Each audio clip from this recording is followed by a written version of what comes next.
Good evening everyone. Welcome to today's the Hindu analysis. ఈ రోజు హిందూ ఎనాలిసిస్లో మనం మాట్లాడుకునే ఆర్టికల్స్ చూడండి అమ్మా. Tipu Sultan and pardoning powers of governor and Israel Palestine. ఇవి యూట్యూబ్ వెర్షన్లో మీకు రావడం అనేది జరుగుతుంది. మీరు యూపీఎస్సీ కరెంట్ అఫైర్స్ కోసం జాయిన్ అయితే ఎక్స్ట్రా ఆర్టికల్స్ అనేవి మీకు వస్తాయి. Iran's new president, NBFCs non banking finance companies and దాంతోపాటు బైఫర్కేషన్ ఆఫ్ ఎ స్టేట్ ఎలా జరుగుతుందని ఆర్టికల్ 3 ఆఫ్ ద కాన్స్టిట్యూషన్ గురించి మాట్లాడతాం. Insolvency amendment bill 2021, Assam, Mizoram and snooping, వీటి గురించి మనం మాట్లాడడం అనేది జరుగుతుంది. చాలా చాలా చాలా ఇంపార్టెంట్ ఆర్టికల్స్ అన్ని మీకు డీటెయిల్గా ఎక్స్ప్లెయిన్ చేసే ప్రయత్నం చేస్తాను, మీకు ఈజీగా అర్థం అవుతుంది. So UPSC current affairs course ఇంకా ఎవరైనా తీసుకోకపోతే చక్కగా తీసుకోండి. జస్ట్ 6,000 రూపాయలకి UPSC current affairs life time వ్యాలిడిటీతో మీకు చెప్పడం అనేది జరుగుతుంది. ఒక్కటైతే నమ్మకం ఇస్తాను, 6 months జాయిన్ అయిన తర్వాత మీ డెడికేషన్ అండ్ టైం నాకు ఇవ్వండి. You will master current affairs. Current అఫైర్స్లో చాలా విషయాల మీద మీకు గ్రిప్ వస్తుంది. మీరు ద హిందూ పేపర్ని ఈజీగా అర్థం చేసుకోగలుగుతారు. మీరు నేర్చుకోవడమే కాదు, వేరే వాళ్ళకు కూడా చెప్పేంత స్థాయికి ఎదుగుతారు. సో 7వ తారీఖు తర్వాత అంటే 8వ తారీఖు నుంచి ఫీజు ఎంత అవబోతుంది అంటే 7,000 రూపాయలు అవబోతుంది. సో ఈలోపే జాయిన్ అవ్వండి. జాయిన్ అయితే మీకు చాలా చాలా వాల్యుయేషన్ ఉంటుంది. నన్ను నమ్మి జాయిన్ అవ్వండి. మీ నమ్మకం అయితే ఒమ్ము కాదు. మళ్ళీ చెప్తున్నాను. సో మన ఎన్సీఆర్టీ ఫౌండేషన్ కోర్స్ గురించి అండ్ దాంతోపాటు ఇండిపెండెన్స్ డే ఆఫర్స్ గురించి ఒకసారి అనౌన్స్మెంట్ చేద్దాము. ఒకసారి జాగ్రత్తగా వినండి. విన్న తర్వాత మనం చక్కగా హిందూ అనాలిసిస్ స్టార్ట్ చేద్దాం. సో వెరీ హ్యాపీ న్యూస్ ఏంటంటే ఎన్సీఆర్టీ ఫౌండేషన్ కోర్స్ మీరు చాలా రోజుల నుంచి స్టూడెంట్స్ అడిగారు లాంచ్ చేయమని చెప్పి, దాన్ని మేము లాంచ్ చేయడం అనేది జరుగుతుంది. NCERT foundation course inaugural offer కింద జస్ట్ 10,000కే ఇవ్వడం అనేది జరుగుతుంది. సో 15th August తర్వాత 15,000 అవబోతుంది. మీరు 10th చదువుతున్నా, ఇంటర్ చదువుతున్నా, డిగ్రీ చదువుతున్నా, if you're UPSC aspirant, NCERT foundation కోర్స్తో మీరు ప్రాక్టీస్ చేయండి, మొదలు పెట్టండి. సో మీ బేసిక్స్ చాలా చాలా స్ట్రాంగ్ అవుతాయి. ఒక పగడ్బందీగా ఈ కోర్సు మేము తీర్చిదిద్దడం అనేది జరుగుతుంది. ఎన్సీఆర్టీస్ని కాంప్రహెన్సివ్గా డీటెయిల్డ్గా మీకు కవర్ చేయడం అనేది జరుగుతుంది. నేను సురేష్ సారే కవర్ చేస్తాం. And if you take UPSC infinity తీసుకున్నటువంటి స్టూడెంట్స్కి ఎన్సీఆర్టీ ఫౌండేషన్ కోర్సు కాంప్లిమెంటరీగా వస్తుంది. మీకు ఇదివరకే తెలుసు, యూపీఎస్సీ ఇన్ఫినిటీ తీసుకుంటే groups APSC, TSPSC, group 1, group 2 syllabus కూడా ఎక్స్ట్రా సిలబస్ కవర్ చేస్తారు. ఆర్బీఐ, గ్రేడ్ బి, దాంతోపాటు సెబీ, ఈ సిలబస్ కూడా కవర్ చేయడం అనేది జరుగుతుంది. సో ఇన్ డెప్త్ కవర్ చేయడం అనేది జరుగుతుంది యూపీఎస్సీ ఇన్ఫినిటీ తీసుకుంటే. దాంతోపాటు ఎన్సీఆర్టీ ఫౌండేషన్ కోర్స్ కూడా యాడ్ చేసాం. సింగిల్ పేమెంట్ చేస్తే UPSC infinity comes with only 40,000 rupees. Just 40,000 రూపాయలకి మీకు యూపీఎస్సీ ఇన్ఫినిటీ అనేది రావడం అనేది జరుగుతుంది. కాంప్రహెన్సివ్గా కరెంట్ అఫైర్స్ మీకు ప్రిపేర్ చేయించడం అనేది జరుగుతుంది. ఎన్సీఆర్టీస్ కూడా మీకు దానిలో డీల్ చేయడం అనేది జరుగుతుంది. యూపీఎస్సీ ఆప్షనల్స్ దీని మీద కూడా ఆఫర్ ఉందండి. Up front single payment, live plus recorded, single payment చేస్తే జస్ట్ 20,000 రూపాయలు మాత్రమే. ఈ 3 ఆఫర్స్ కూడా మీకు 15th August వరకే ఇండిపెండెన్స్ డే ఆఫర్స్ కింద ఉంచడం అనేది జరిగిందమ్మా. సో చక్కగా జాయిన్ అయ్యే ప్రయత్నం చేయండి. సో జాయిన్ అవ్వాలనుకుంటే ఇది ప్రత్యూష మేడం నెంబర్ 7893899553 మేడం నెంబర్కి ఫోన్ చేయండి. అండ్ ఇక్కడ డేట్ రాస్తున్నాను, గుర్తుపెట్టుకోండి. 7th August 2021. 7th August 2021 ఈ డేట్ ఎందుకు చెప్తున్నాను అంటే మన యూపీఎస్సీ కరెంట్ అఫైర్స్ ఫీజు అప్పటి వరకు జస్ట్ 6,000 అనమ్మా. 8th నుంచి ఇది 7,000 అవ్వబోతుంది. ఓకేనా, జస్ట్ 6,000 రూపాయలకే కరెంట్ అఫైర్స్ కోర్స్ అందిస్తున్నాం. కరెంట్ అఫైర్స్ కోర్సులో ఏమొస్తాయి ఇవన్నీ చెప్పే ముందు ఒక్కటే చెప్తాను. కరెంట్ అఫైర్స్ కోర్స్ జాయిన్ అయిన తర్వాత 6 months 6 నెలలు మీ డెడికేషన్ అండ్ టైం నాకు ఇవ్వండి. You will master current affairs. మీరు కరెంట్ అఫైర్స్లో మీరు నేర్చుకోవడమే కాదు, వేరే వాళ్ళకి చెప్పేంత స్థాయికి కూడా మీరు ఎదుగుతారు. నన్ను నమ్మి జాయిన్ అవ్వండి. మీ నమ్మకం అయితే అసలు ఒమ్ము కాదు. ప్రతిదీ బ్యాక్గ్రౌండ్ నుంచి ఇన్ డెప్త్ నేను డీల్ చేయడం అనేది జరుగుతుంది. సో హిందూలో కవర్ అవ్వనటువంటి ఆర్టికల్స్ ఏవైతే ఉన్నాయో, ఇండియన్ ఎక్స్ప్రెస్, ఇవన్నీ ఎక్స్ప్లెయిన్ వీడియోస్ నేను చేస్తాను. దాంతోపాటు మ్యాగజైన్స్లోనివి అవి ప్రతిరోజు మీకు లైవ్ సెషన్ వస్తుంది. ఆ లైవ్ సెషన్లో రిమైనింగ్ ఆర్టికల్స్ కూడా మీకు కవర్ అవుతాయి. సో కాంప్రహెన్సివ్గా కరెంట్ అఫైర్స్ ప్రిపేర్ అవ్వాలంటే, కరెంట్ అఫైర్స్ చాలా మంది మాన్స్టర్ అనుకుంటారు, బట్ మేము కరెంట్ అఫైర్స్ కోర్స్తో కరెంట్ అఫైర్స్ ప్రిపరేషన్ ఈజీ చేద్దామని చెప్పి డిజైన్ చేయడం అనేది జరిగింది. It is a scientifically designed course అని. సో చక్కగా మీరు జాయిన్ అవ్వచ్చు. మన ఇన్స్టిట్యూట్లో ఆఫర్ చేసే అన్ని కోర్సెస్ కూడా లైఫ్ టైం వ్యాలిడిటీతో వస్తాయి. చక్కగా మేడం నెంబర్కి ఫోన్ చేసి హ్యాపీగా జాయిన్ అవ్వండి. ఓకేనా, రైట్. పైన కనిపిస్తుంది కదా 7893899553, ఇది ప్రత్యూష మేడం నెంబర్. మేడంకి ఫోన్ చేసి మీరు జాయిన్ అవ్వచ్చు. సో ఈరోజు మరి హిందూ అనాలిసిస్లో ఫస్ట్ ఆర్టికల్కి వెళ్ళిపోదామా? జాగ్రత్తగా వినండి నాన్న. ఈరోజు హిందూ ఎనాలిసిస్లో మనం మాట్లాడుకునే మొదటి ఆర్టికల్ చూడండి అమ్మా. No Tipu Sultan statue in AP, Proddatur. Very important article regarding GS paper 1 అమ్మ. హిస్టరీలో మనం మాట్లాడుకోవడం అనేది జరుగుతుంది. చాలా చాలా important article. So important personalities in modern హిస్టరీలో మనం మాట్లాడుకుంటాం. ఈ ఆర్టికల్ నేను ద హిందూలోని ఢిల్లీ ఎడిషన్లో పేజ్ నెంబర్ 5 నుంచి సెలెక్ట్ చేసుకున్నాను అన్న. జాగ్రత్తగా వింటే క్లియర్గా ఎక్స్ప్లెయిన్ చేసే ప్రయత్నం చేస్తాను, మీకు ఈజీగా అర్థమవుతుంది. మొదటి ఇక్కడ న్యూస్లోకి ఏమొచ్చిందో చెప్తాను, జాగ్రత్తగా వినండి. వైఎస్ఆర్సీపీ ఎమ్మెల్యే ఒక ఆయన కడప డిస్టిక్లో ఉన్నటువంటి పొద్దుటూరులో టిప్పు సుల్తాన్ యొక్క విగ్రహం, ఒక ఇంపార్టెంట్ జంక్షన్లో ఒక టిప్పు సుల్తాన్ విగ్రహం ఏదైతే ఉంటుందో అది పెట్టాలనుకుంటారు. కానీ చాలా మంది బీజేపీ నాయకులు దీనికి ఎగనెస్ట్గా గొడవ చేయడం అనేది జరుగుతుంది. సో మొత్తానికి మన తాలూకా కడప డిస్ట్రిక్ట్ అడ్మినిస్ట్రేషన్ ఏం డిసైడ్ చేస్తుంది అంటే, ఒక టిప్పు సుల్తాన్దే కాదు, ఏ విగ్రహాలు కడపలో మార్చడానికి లేదు, పెట్టడానికి లేదు అని చెప్పి ఆర్డర్స్ అనేవి పాస్ చేయడం అనేది జరుగుతుంది. In this regard Tipu Sultan అంటే ఎవరు, సో ఇతని తాలూకా రోల్ ఏంటి, ఇవి డీటెయిల్డ్గా తెలుసుకుందాం. జాగ్రత్తగా వినండి, క్లియర్గా ఎక్స్ప్లెయిన్ చేసే ప్రయత్నం చేస్తాను. ఈ ఆర్టికల్ మీకు అర్థం కావాలంటే మీకు కొంత బ్యాక్గ్రౌండ్ అని అర్థం కావాలి. సో భారతదేశ ఆధునిక చరిత్ర, modern history of India start with advent of Europeans. యూరోపియన్ల రాక నుంచి మొదలవ్వడం అనేది జరుగుతుందమ్మ. సో ఏ యూరోపియన్స్ మన భారతదేశంలో అడుగు పెట్టడం అనేది జరిగింది?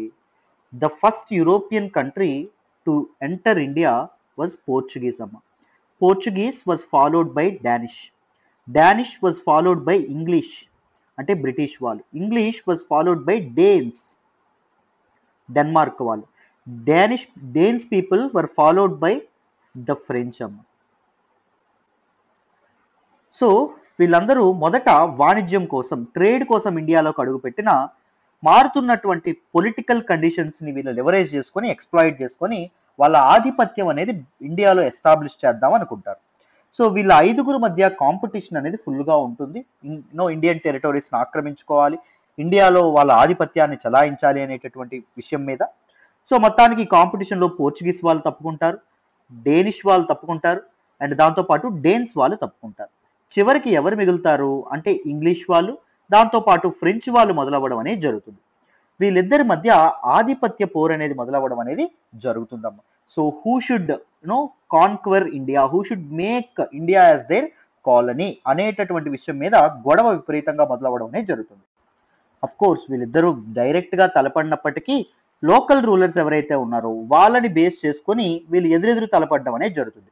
అంటే ఆపోజిట్ సైడ్స్, ఇద్దరు లోకల్ రూలర్స్ తలపడుతున్నారు అనుకోండి, ఆపోజిట్ సైడ్స్ వీరు సపోర్ట్ చేయడం అనేది జరిగేది. ఒకరు బ్రిటిష్ వాళ్ళు ఈయనకి సపోర్ట్ చేస్తే, ఫ్రెంచ్ వాళ్ళు ఎవరైతే ఉన్నారో వీళ్ళకి సపోర్ట్ చేయడం అనేది జరిగేది.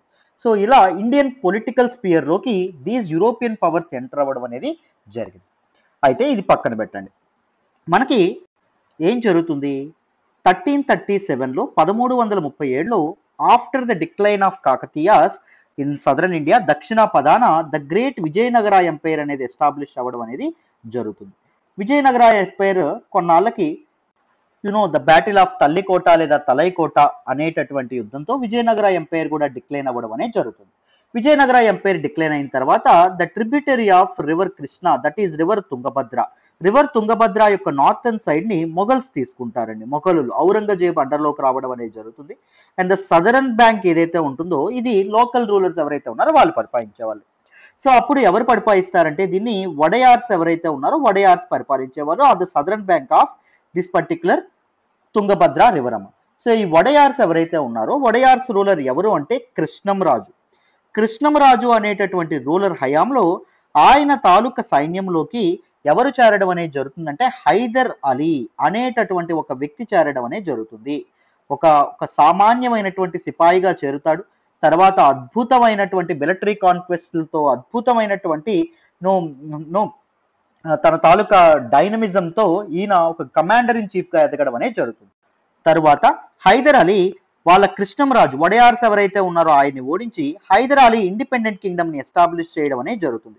స్వతంత్ర సామ్రాజ్యం ఏదైతే ఉంటుందో దాన్ని ఈయన ఎస్టాబ్లిష్ చేయడం అనేది జరుగుతుందమ్మ.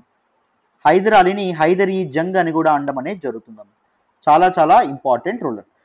సో హైదర్ అలీ ఎవరి సహాయంతో ఇండిపెండెంట్ కింగ్డమ్ ఎస్టాబ్లిష్ చేస్తాడు అంటే సహాయపడిన వాళ్ళు ఎవరు అంటే ఫ్రెంచ్ వాళ్ళు. ఎవరండి? ఫ్రెంచ్ వాళ్ళు. ఈయన మైసూర్ ప్రాంతాన్ని అత్యద్భుతంగా పరిపాలించడం అనేది జరిగింది. కొన్నాళ్ళకి ఈయన ఒక పిల్లాడు పుడతాడు. హైదర్ అలీకి పుట్టినటువంటి పిల్లాడే టిప్పు సుల్తాన్. టిప్పు సుల్తాన్. సో హైదర్ అలీ అండ్ టిప్పు సుల్తాన్ కలిస్తే సునామీ కూడా వీళ్ళని ఆపలేదు. వీళ్ళిద్దరూ అత్యద్భుతంగా కాన్క్వెస్ట్లు చేస్తూ ఉంటారు. సో చుట్టుపక్కల ఉండేటటువంటి సామ్రాజ్యాలు ఏవైతే ఉంటాయో వాటిని గెలుచుకుంటా ఉంటారు. సో మైసూర్ సామ్రాజ్యం ఏదైతే ఉంటుందో దాన్ని నలుదిశలా వ్యాప్తి చెందడం అనేది చేయించడం అనేది జరుగుతుంది. సో అప్పుడు మన తాలూకా హైదర్ అలీ అండ్ దాంతోపాటు టిప్ సుల్తాన్ వీళ్ళిద్దరి కాన్క్వెస్ట్లకి ఒక చెక్ పెట్టడానికి బ్రిటిష్ వాళ్ళు బయలుదేరతారు. ఎవరండి? బ్రిటిష్ వాళ్ళు బయలుదేరతారు. సో బ్రిటిష్ వాళ్ళకి అండ్ దాంతోపాటు మన తాలూకా మైసూర్ కింగ్డమ్కి, that is Hyder Ali and Tipu సుల్తాన్కి అయినటువంటి యుద్ధాలు మొత్తం 4. ఆ 4 వార్స్ ని మనం ఏమంటాము అంటే ఆంగ్లో మైసూర్ వార్స్ అని చెప్పడం అనేది జరుగుతుంది. ఏం చెప్తామండి? ఆంగ్లో మైసూర్ వార్స్ అని చెప్పడం అనేది జరుగుతుంది. ఆంగ్లో మైసూర్ వార్స్ అని 4. మొదట వీటి గురించి తెలుసుకోవాలి, తర్వాత టిప్పు సుల్తాన్ గురించి చెప్తాను. So the first Anglo Mysore war, మొదటి ఆంగ్లో మైసూర్ వార్ ఎప్పటి నుంచి ఎప్పటి వరకు జరగడం అనేది జరిగిందంటే 1767 నుంచి 1769 వరకు జరగడం అనేది జరిగింది. And second Anglo Mysore war ఎప్పటి నుంచి ఎప్పుడు జరగడం అనేది జరిగిందంటే 1780 నుంచి 1780 నుంచి 84 వరకు జరగడం అనేది జరిగింది. థర్డ్ మన తాలూకా ఆంగ్లో మైసూర్ వార్ ఏదైతే ఉంటుందో అది ఎప్పటి నుంచి ఎప్పటి వరకు జరగడం అనేది జరిగింది అంటే 1790 నుంచి 1792 వరకు జరగడం అనేది జరిగింది. And the fourth Anglo Mysore war ఏదైతే ఉంటుందో ఇట్ వాజ్ హ్యాపెండ్ ఇన్ 1799లో జరగడం అనేది జరుగుతుంది. So fourth Anglo Mysore war లో టిప్పు సుల్తాన్ మరణంతో సో ఆంగ్లో మైసూర్ వార్స్ అనేవి the rift between the conflict between Mysore Kingdom and దాంతో పాటు దిస్ పర్టికులర్ ఈ బ్రిటిష్ వాళ్ళకి మధ్య కాన్క్వెస్ట్లు అనేవి ఎండ్ అవ్వడం అనేది జరుగుతుంది. First Anglo Mysore war ends with treaty of Madras అండి. ట్రీటీ ఆఫ్ మద్రాస్ తో ఎండ్ అవ్వడం అనేది జరుగుతుందమ్మా, చాలా చాలా important. And second Anglo Mysore war ends with treaty of Mangalore. And third Anglo Mysore war ends with treaty of Srirangapatnam.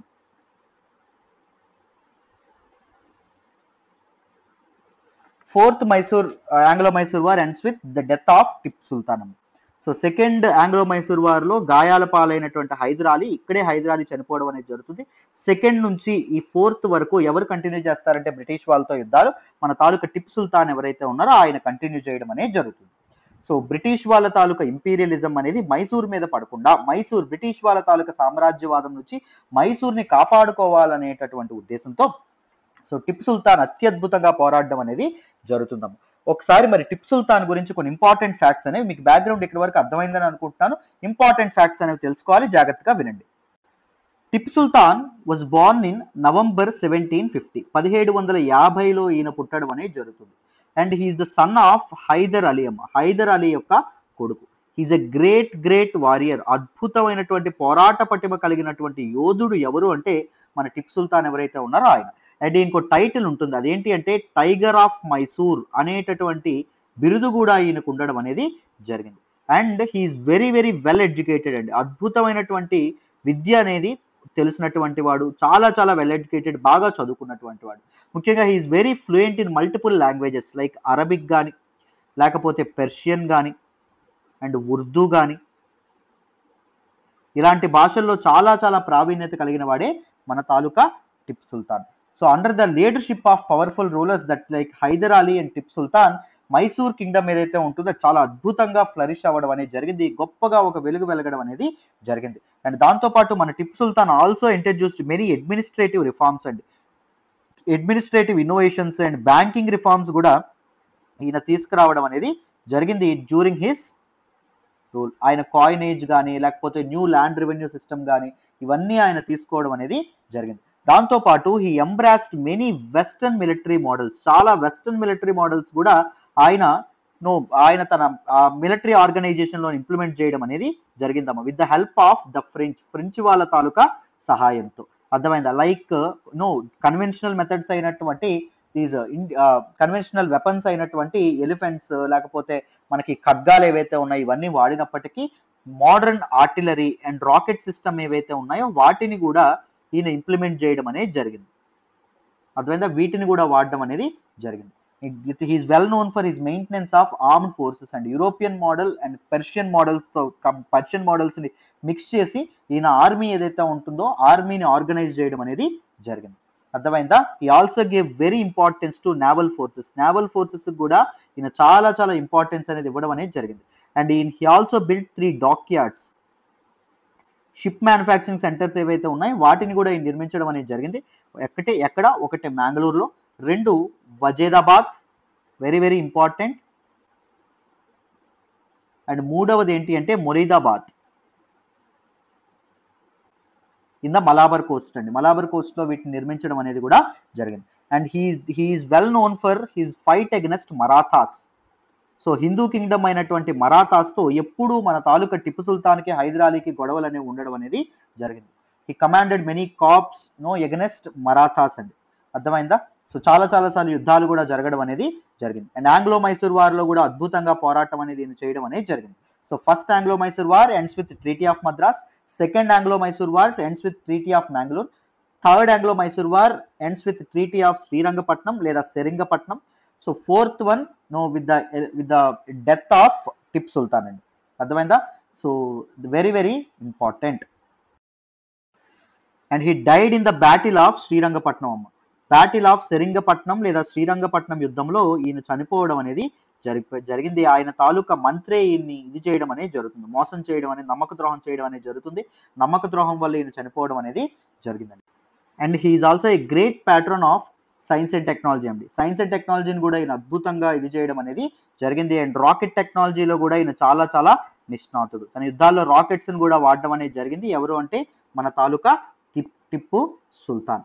అర్థమైందా? ఒక మిలిటరీ మాన్యువల్ కూడా ఈయన రాయడం అనేది జరిగింది. ఆ military book that is Fathul Mujahideen.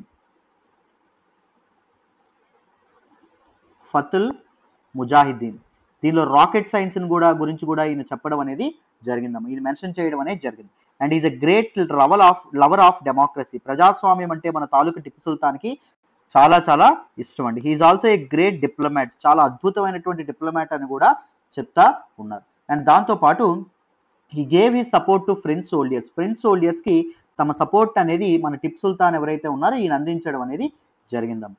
And దాంతోపాటు he also establish Jacobin club, a club against monarch అండి. హీ లవ్స్ డెమోక్రసీ అని చెప్పాం కదా. సో జాకోబిన్ క్లబ్ కూడా 1797లో ఈయన ఎస్టాబ్లిష్ చేయడం అనేది జరిగింది. He himself became a member of Jacobin club and allowed himself to be called citizen Tipu.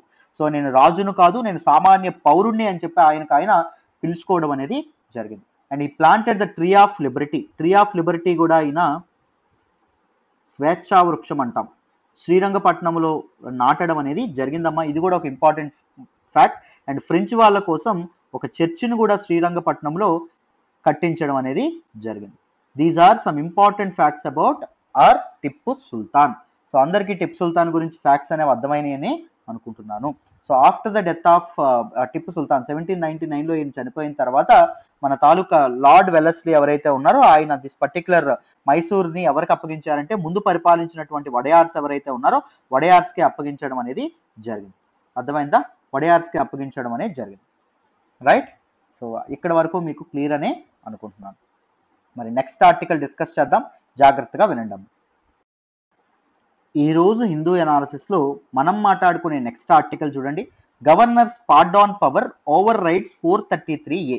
Supreme court చెప్పడం అనేది జరిగింది. Very very important article regarding GS paper 2. Pardoning powers of గవర్నర్లో మనం మాట్లాడతాం. ఈ ఆర్టికల్ నేను ద హిందూలోని ఢిల్లీ ఎడిషన్లో పేజ్ నెంబర్ 9 నుంచి సెలెక్ట్ చేసుకున్నాను నాన్న. జాగ్రత్తగా వినండి, క్లియర్గా ఎక్స్ప్లెయిన్ చేయడం అనేది జరుగుతుంది. సో మన ఇండియన్ కాన్స్టిట్యూషన్ అనేది ఇద్దరికి పార్డానింగ్ పవర్స్, క్షమాభిక్ష పెట్టేటటువంటి అధికారం ఇచ్చింది. ఎవరికి ప్రెసిడెంట్ ఎవరైతే రాష్ట్రపతి ఎవరైతే ఉంటారో ఆయన, అండ్ దాంతోపాటు గవర్నర్కి కూడా ఇవ్వడం అనేది జరిగింది. సో ముందు pardoning powers of president and governor so ఎలా ఇచ్చింది, ఏ కాన్స్టిట్యూషన్ వీటి గురించి చెప్తుంది మాట్లాడదాం. తర్వాత న్యూస్లో మనకు ఏమొచ్చిందో మాట్లాడదాం, జాగ్రత్తగా వినండి. So pardoning powers of president and pardoning powers of governor గురించి ఫ్యాక్ట్స్ చూడండి అమ్మా, చాలా important. So look at this. Article 72 empowers the president. So pardoning powers రాష్ట్రపతికి ఏది ఇస్తుంది, ఏ ఆర్టికల్ ఇస్తుంది, ఏ ఆర్టికల్ ద్వారా కాన్స్టిట్యూషన్ కల్పించింది, article 72. So article 72 empowers the president to grant pardons to persons. So క్షమాభిక్ష పెట్టేటటువంటి అధికారాన్ని ఇచ్చింది. ఎవరికి, ఏ పర్సన్స్ కి క్షమాభిక్ష పెట్టొచ్చంట, మన తాలూకు రాష్ట్రపతి who have been tried అంటే విచారించబడిన, అండ్ కన్విక్టెడ్ నేరం రుజువు కాబడిన, of any offence in all cases. ఎవరెవరికి ఇది చేయడం అనేది జరిగింది చూడండి. Punishment or sentence is for offence against a union law. Central government చేసినటువంటి ఏదో ఒక చట్టాన్ని ధిక్కరిస్తూ ఏదో ఒక చట్టాన్ని వైలేట్ చేస్తూ పనిష్ కాబడినటువంటి ఒక వ్యక్తి యొక్క శిక్షను మాఫీ చేసేటటువంటి అధికారం ఎవరికి ఉందని చెప్తున్నారు? రాష్ట్రపతికి ఉంది. Punishment or sentence is by a court martial. ఒక మిలిటరీ కోర్టు వేసినటువంటి శిక్షను కూడా మాఫీ చేసేటటువంటి అధికారం మన తాలూకా ప్రెసిడెంట్కి ఉంది, రాష్ట్రపతికి ఉంది. కానీ ఇది గవర్నర్కి లేదు. అంటే ఒక మిలిటరీ కోర్టు వేసినటువంటి శిక్షను మాఫీ చేసే అధికారం గవర్నర్కి లేదు, రాష్ట్రపతికి మాత్రమే ఉంది. Sentence is a sentence of death. ఒకవేళ మరణశిక్ష పడితే మరణశిక్షని కూడా పాడ్డాన్ చేసేటటువంటి అధికారం ఎవరికి ఉండడం అనేది జరిగింది?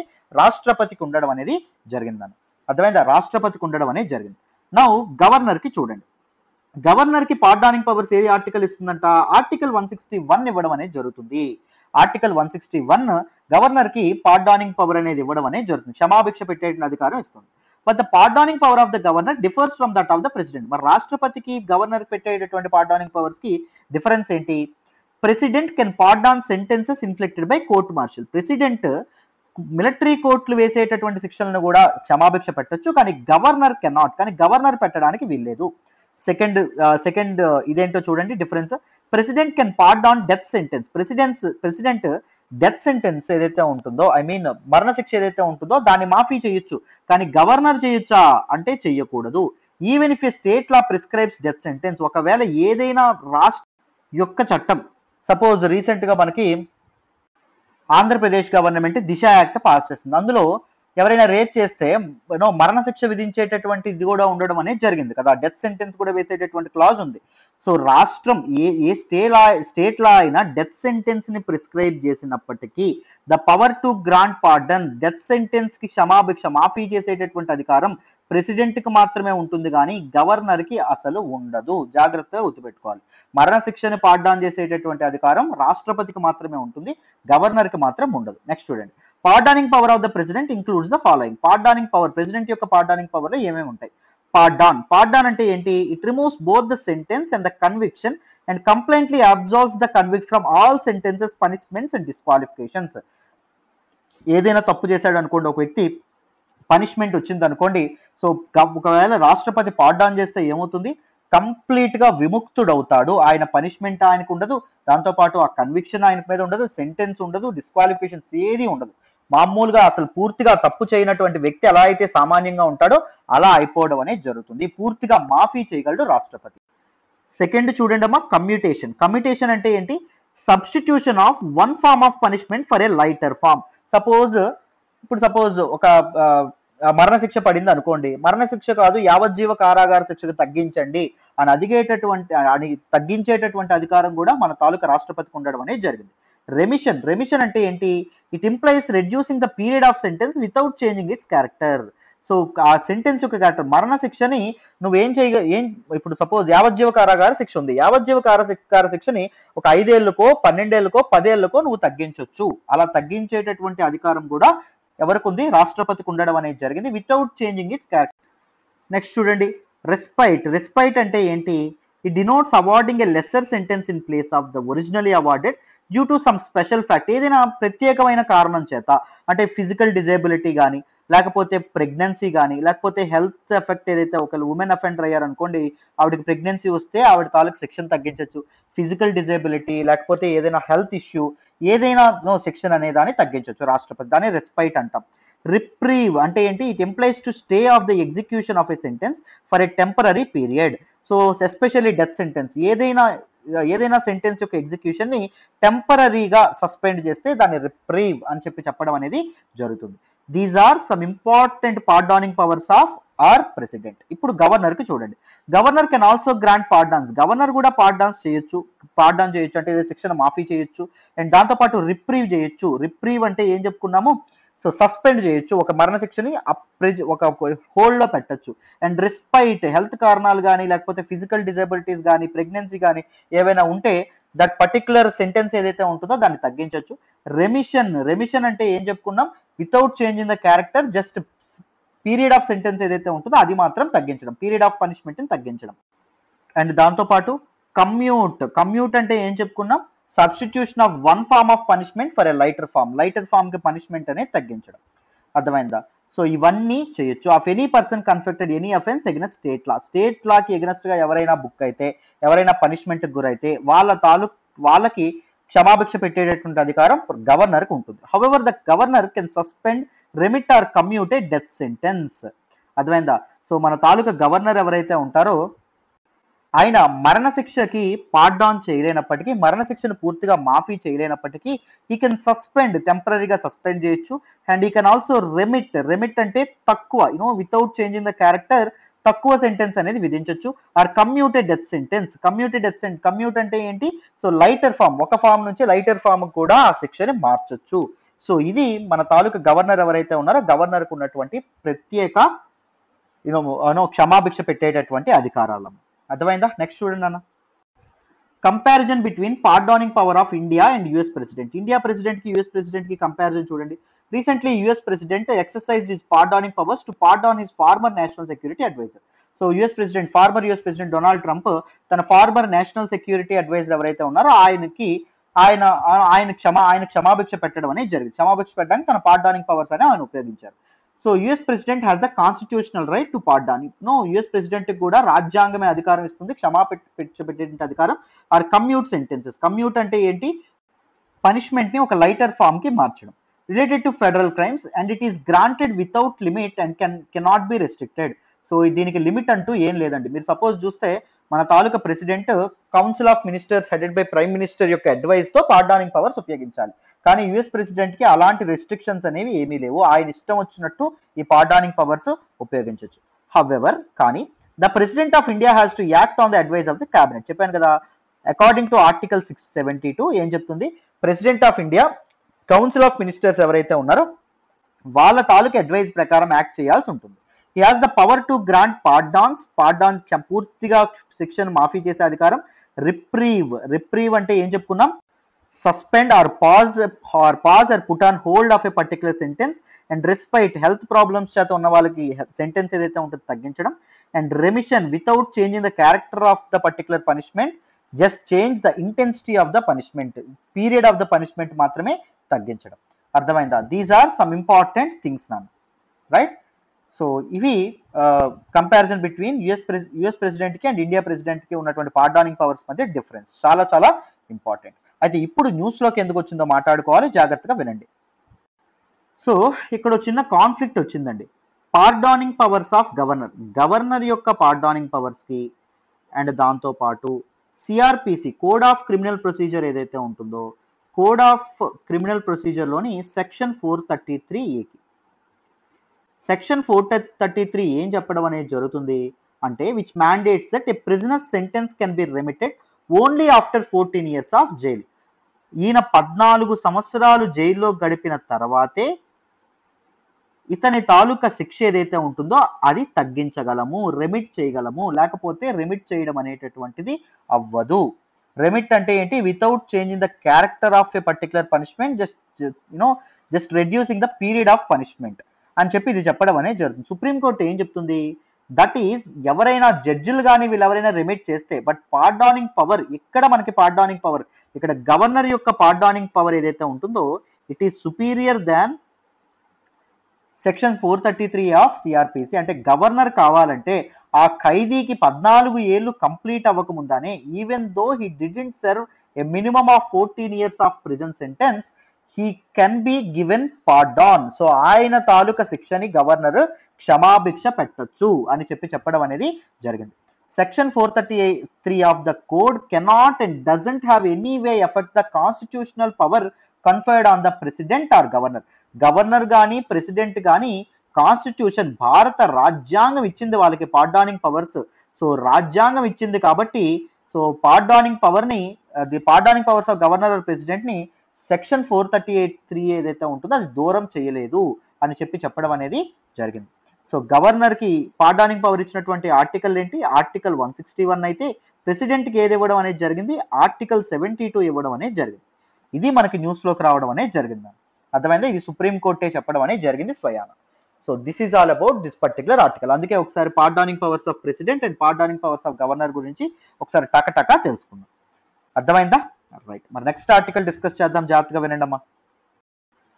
ఈ రోజు హిందూ అనాలిసిస్ లో మనం మాట్లాడుకునే నెక్స్ట్ ఆర్టికల్ వచ్చేసి Israeli supreme court offers compromise to avoid Palestinian evictions. Very very important article regarding GS paper 2 international relations లో మనం మాట్లాడుకోవడం అనేది జరుగుతుంది. ఈ ఆర్టికల్ ని నేను ద హిందూలోని ఢిల్లీ ఎడిషన్ లో పేజ్ నెంబర్ 11 నుంచి సెలెక్ట్ చేసుకోవడం అనేది జరిగింది. జాగ్రత్తగా వింటే క్లియర్ గా అర్థమవుతుంది. ఈ ఆర్టికల్ మీకు అర్థం కావాలంటే ఇజ్రాయిల్ అండ్ పాలస్తీన్ మధ్య కాన్ఫ్లిక్ట్ అనేది మీకు అర్థం కావాలి. సో అది నేను ఇజ్రాయిల్ పాలస్తీన్ నేను దీనిలో కూడా పెడతాను, డిస్క్రిప్షన్ లో కూడా పెడతాను. లేకపోతే మీరు డైరెక్ట్ గా ఒకవేళ ఇది చేస్తే ఇజ్రాయిల్ పాలస్తీన్ ఎల్టీఎక్స్ క్లాసెస్ అని యూట్యూబ్ లో సెర్చ్ చేయండి. నేను చేసిన వీడియో అనేది వస్తుంది. డీటెయిల్డ్ గా చెప్పాను, ఇన్ డెప్త్ చెప్పాను దాని గురించి. ఒకసారి చూస్తే మర్చిపోరు కూడా మర్చిపోరు.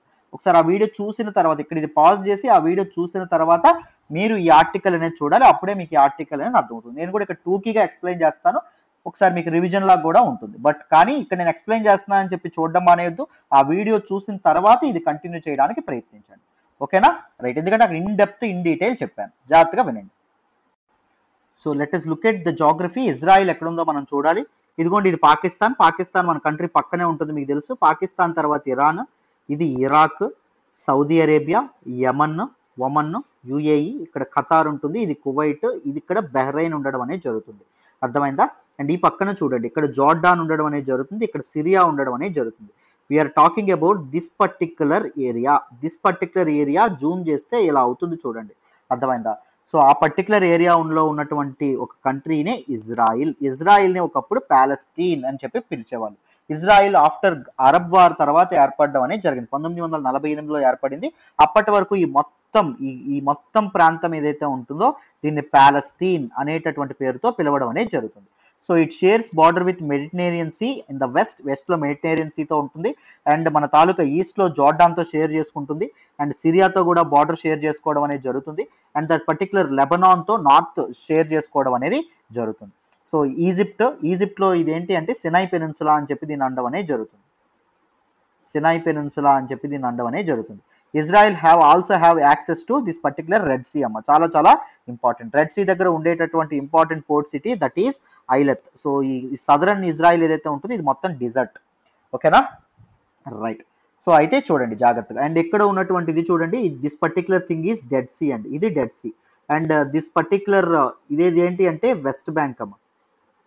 ఇక్కడ ఇలా దీనిలో ఉంది చూసారో, అది డాటెడ్ దీనిలో ఉంది చూసారో, అది West Bank. West Bank ఎందుకైంది?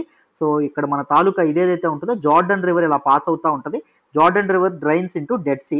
Jordan river యొక్క వెస్ట్ సైడ్ ఉన్నటువంటి ఒక ప్లేస్ కాబట్టి దీన్ని వెస్ట్ బ్యాంక్ అని చెప్పడం అనేది జరిగింది. అర్థమైందా? So this is Jordan. So this particular west bank ఏదైతే ఉంటుందో it was sandwich between Jordan and Israel. ఓకేనా? మధ్యలో ఉండడం అనేది జరుగుతుంది. సో ఇక్కడ వరకు మీకు క్లియర్ అనే అనుకుంటున్నాను. ఏం జరిగిందో చెప్తాను, ఒకటి తర్వాత ఒకటి చూడండి. So this particular Palestine is a very sacred land అండి. It is a land to 3 important religions. ఒకటి జ్యూస్, రెండవది క్రిస్టియన్స్, మూడవది ఇస్లాం. సో అరబ్స్ ఎవరైతే ఉంటారో వాళ్ళకి ముగ్గురికి very important place this is Palestine. So ముగ్గురు ఏళ్ళగా సఖ్యతగా చక్కగా ఉండడం అనేది జరిగేది. కానీ ఏం జరిగింది అంటే ఒట్టమన్ ఎంపైర్ 1299లో 1299లో ఒట్టమన్ ఎంపైర్ ఎప్పుడైతే ఎస్టాబ్లిష్ అవ్వడం అనేది జరుగుతుందో టర్కీలోని అనటోలియాలో ఒట్టమన్ ఎంపైర్ అనేది ఎస్టాబ్లిష్ అవ్వడం అనేది జరుగుతుంది. అర్థమైందా? In the Balkans, Mediterranean sea పైన. అర్థమైందా? మధ్యధరా సముద్రం కదా ఇది, మధ్యధరా సముద్రం పైన ఎస్టాబ్లిష్ అవ్వడం అనేది జరుగుతుందన్న. ఒట్టమన్ ఎంపైర్ ఎప్పుడైతే ఎస్టాబ్లిష్ అవ్వడం అనేది జరుగుతుందో దీస్ ఇస్లామిక్ పీపుల్ అరబ్స్ కి బాగా ఇదవ్వడం అనేది జరుగుతుంది. అండ్ జ్యూస్ ఎవరైతే ఉన్నారో జ్యూస్ కి ఒక దీస్ మైనారిటీస్ గా అవ్వడం అనేది జరుగుతుంది. బికాస్ ఒట్టమన్స్ కూడా ఇస్లాం కాబట్టి. So juice this particular Palestine అనేటటువంటి ప్రాంతం నుంచి ఎక్కడికి వెళ్ళిపోతారు అంటే మెనీ యూరోపియన్ కంట్రీస్ కి మైగ్రేట్ అవ్వడం అనేది జరుగుతుంది. రెఫ్యూజీస్ గా వెళ్ళిపోతారు.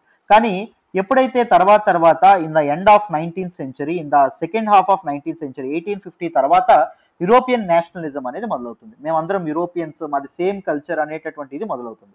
సో అప్పుడు జ్యూస్ ఎవరైతే ఉన్నారో వీళ్ళకి విపరీతమైనటువంటి ప్రాసిక్యూషన్ అనేది చేస్తారండి. చాలా మందిని చంపేస్తారు. సో నాజీ ప్రాసిక్యూషన్, మనకి హిట్లర్ ఎంతమంది యూదులను చంపారో మీ అందరికీ తెలుసనే అనుకుంటున్నాను.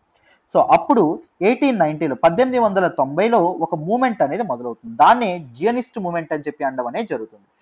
జియనిస్ట్ మూమెంట్ అంటే ఏంటి అంటే యూదులందరూ they should escape this prosecution, ఈ ప్రాసిక్యూషన్ నుంచి వాళ్ళు బయటపడాలి అనేటటువంటి ఉద్దేశంతో. అర్థమైందా? సో వాళ్ళందరూ కలిసి ఎక్కడెక్కడో వేరు ప్రదేశాల్లో ఉండకుండా వాళ్ళ తాలూకు సొంత ల్యాండ్ అయినటువంటి ప్యాలెస్తీన్కి రావాలని చెప్పి అనుకుంటారు. దెన్ దీస్ జూస్ యొక్క సెటిల్మెంట్స్ అనేవి మన తాలూకా ఎక్కడ పెరుగుతుంది అంటే మన తాలూకా ప్యాలెస్తీన్లో పెరుగుతుంది. బట్ అప్పటికే ప్యాలెస్తీన్లో ఎవరున్నారు, అరబ్బులు ఎవరైతే ఉన్నారో వాళ్ళు చాలా చాలా ఎక్కువగా ఉండడం అనేది జరిగింది. సో మొత్తానికి ఈ దీస్ పీపుల్ జ్యూస్ ఎవరైతే యూదులు ఎవరైతే ఉన్నారో అక్కడ ల్యాండ్ కొనుక్కోవడం, అక్కడ వ్యవసాయం చేయడం, అక్కడ సెటిల్మెంట్స్ ఏర్పరచుకోవడం, ఇదిగోండి ఈ ప్రాంతంలో సెటిల్మెంట్స్ ఏర్పరచుకోవడం, ఇవన్నీ చేయడం అనేది జరుగుతుంది.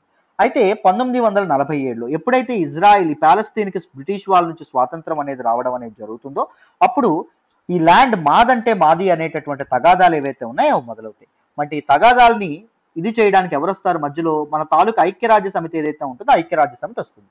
ఐక్యరాజ్య సమితి ఒక సొల్యూషన్ ఇస్తుంది. అదేంటి అంటే యునైటెడ్ నేషన్స్ 2 స్టేట్ సొల్యూషన్ అనేది ఇస్తుంది.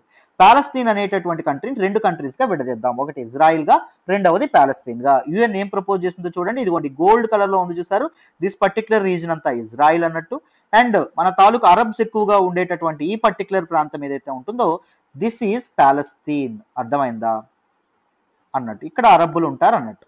కానీ యూదులకు ఏం కావాలి, జెరూసలేం ఈ sacred place for both Islamic people and దాంతో పాటు మన తాలూకా వీళ్ళు ఎవరైతే ఉంటారో జూస్ ఎవరైతే ఉంటారో వాళ్ళు. సో మన జూస్ ఇజ్రాయలీ పీపుల్ ఏమనుకుంటారు, జెరూసలేం ఏదైతే ఉంటుందో జెరూసలేం మాకు కావాలనుకుంటారు. So both the nations rejected this particular thing. చూడండి ఇజ్రాయెల్ కింద మొన్నటి వరకు ఇజ్రాయెల్లో అసలు యూదులే లేరు, తర్వాత వచ్చారు ఆఫ్టర్ జియనిస్ట్ మూమెంట్. మరి అలాంటి వాళ్ళకి ఒక కంట్రీ ఏర్పాటు చేసి ఇస్తామంటే ఇస్లామిక్ పీపుల్ ఒప్పుకుంటారు, అరబ్స్ ఒప్పుకోరు.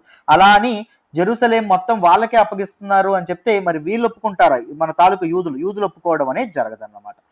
సో అప్పుడు ఏం జరుగుతుంది అంటే ఇజ్రాయిల్ అనేది 1948లో ఫామ్ అవుతుంది after Arab war. Arab countries అయినటువంటి ఈజిప్ట్ కానీ లేకపోతే అరబ్ కంట్రీస్ అయినటువంటి మెనీ అదర్ కంట్రీస్, ఇరాక్ కానీ జోర్డాన్ కానీ సిరియా ఏవైతే ఉంటాయో they participate in this Arab war. Arab war అనేది జరగడం అనేది జరుగుతుంది. దీస్ అరబ్స్ ఎవరైతే ఉంటారో వాళ్ళు ఏం చేస్తారు, అందరూ కలిపి కొత్తగా ఫామ్ అయినటువంటి ఇజ్రాయిల్ ఏదైతే ఉంటుందో ఇజ్రాయిల్ మీద దండయాత్ర చేయడం అనేది జరుగుతుంది.